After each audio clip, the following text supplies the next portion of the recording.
किसी किसी माने में देखिए, अब जहाँ तक मैं ब्राह्मण होने के नाते ब्राह्मण समाज में घूमता हूँ या ब्राह्मणों की जहाँ बैठक होती है वहाँ लोग ऐसा कहते हैं कि ये योगी सरकार जो है वो ब्राह्मणों की विरोधी सरकार है, ब्राह्मणों को तकलीफ़ दे रही है, ब्राह्मण नाराज़ हैं, ये 2022 के चुनाव में 2021 के चुनाव में इनको खामियाजा भुगतना पड़ेगा। ये तो खैर अपना अपना विचार है। और कुछ माने में लोगों का ये भी मानना है कि भाई ब्राह्मणों के प्रति जो उनकी उदासीनता है ये अच्छी नहीं है। यूपी की राजनीति में ऐसा कि ब्राह्मण जिस तरफ चले जाते हैं, चाहे वो मायावती जी की सरकार रही हो, चाहे मुलायम जी की रही हो, या मौजूदा भाजपा सरकार या कल्याण सिंह की भी सरकार रही हो, तो ब्राह्मण जिधर जाते हैं सरकार उधर की लगती है। तो जो आपका रोष है, आप जैसा मैंने बताया ना, आपने 3 अंक काट रहे हैं, उन 3 अंकों में कहीं ना कहीं एक अंक ब्राह्मण के प्रति उनकी उदासीनता को लेके भी हो है। और एक बात मैं अभी भी बता रहा हूँ, जैसा कि हम लोग तो माने प्रत्येक क्षेत्र में घूमते हैं, तो जहाँ तक ब्राह्मणों की बात आती है, ब्राह्मण लोग यही कहते हैं अरे छोड़ो ब्राह्मणों का तो उन्होंने वर्चस्व ही समाप्त कर दिया है। अच्छा। तो जैसे कि भाई देखो, ब्राह्मण और ठाकुर यही 2 वर्ग ऐसे थे जो कि भाजपा से जुड़े थे बहुत ज़्यादा, क्योंकि ये भाजपा को छोड़ करके और किसी जगह जाने ही नहीं देना चाहते थे। लेकिन मतलब इस समय का जो वातावरण ब्राह्मणों के प्रति उदासीनता का भाव जो चल रहा है, इससे ब्राह्मण थोड़ा खफा है। नहीं, आपने ये जो कहा कि ब्राह्मण केवल भाजपा की तरफ जाते थे, हमें जहाँ तक लगता है, मतलब हम जितना फील्ड में घूमते हैं या जाते हैं, ब्राह्मण तो हैं ही हैं। ब्राह्मण सपा के साथ भी हैं, ब्राह्मण बसपा के साथ भी हैं, और ब्राह्मण कांग्रेस के साथ भी हैं। यूपी की बात करें तो यूपी में आज तक जितने भी ब्राह्मण मुख्यमंत्री हुए वो कहीं कहीं कांग्रेस ने ही दिया।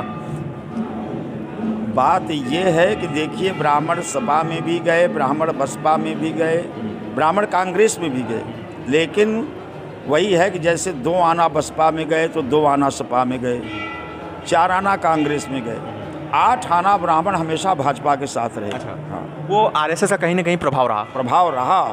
ब्राह्मण और ठाकुर ये हमेशा आरएसएस के लोग रहे। अच्छा। अब ये है कि जो इधर 2 साल 1 साल से जो ये स्थिति चल रही है ब्राह्मणों के प्रति, इससे थोड़ा ब्राह्मणों के अंदर रोष है।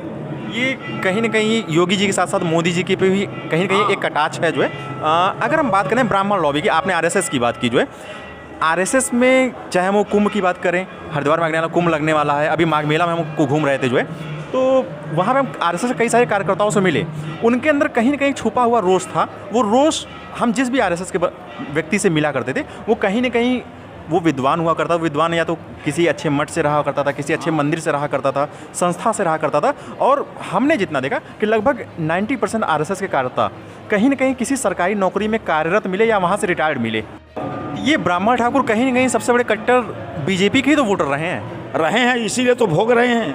अच्छा, कहने का मतलब है कि इसका खामियाजा योगी पड़ेगा, केंद्र और राज्य दोनों को, सबको भोगना पड़ेगा, चाहे वो प्रधानमंत्री हो चाहे वो मुख्यमंत्री हो।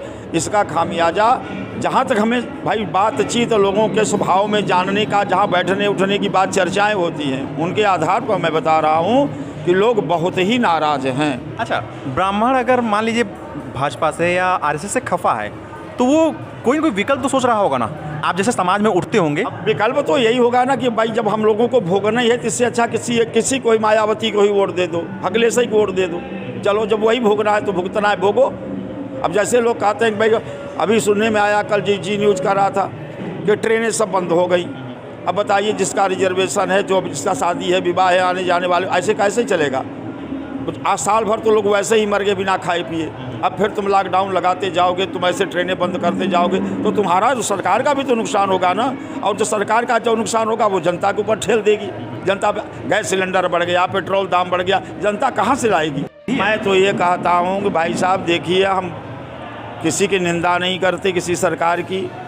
भले हम लोग जितने आशा और विश्वास के साथ मोदी जी को वोट दिया, भाजपा को वोट दिया, हम लोगों के आशाओं के वो प्रतिकूल निकला, हम लोग से अनुकूल नहीं मान सकते। हम लोग सोचे थे महंगाई पर अंकुश लगेगा, जनता सुखी रहेगी, सबको नौकरी रोजगार मिलेगा, लेकिन कुछ नहीं। यहाँ तो ज़मीन जायदाद जो जिसके हैं वो भी छीन लिए जा रहे हैं। कहीं हाईवे बन रहा है, कहीं ये एक्सप्रेस बन रहा है। अरे भाई, सब सड़कें और रेलवे लाइन बना दोगे तो पृथ्वी बढ़ेगी थोड़ी?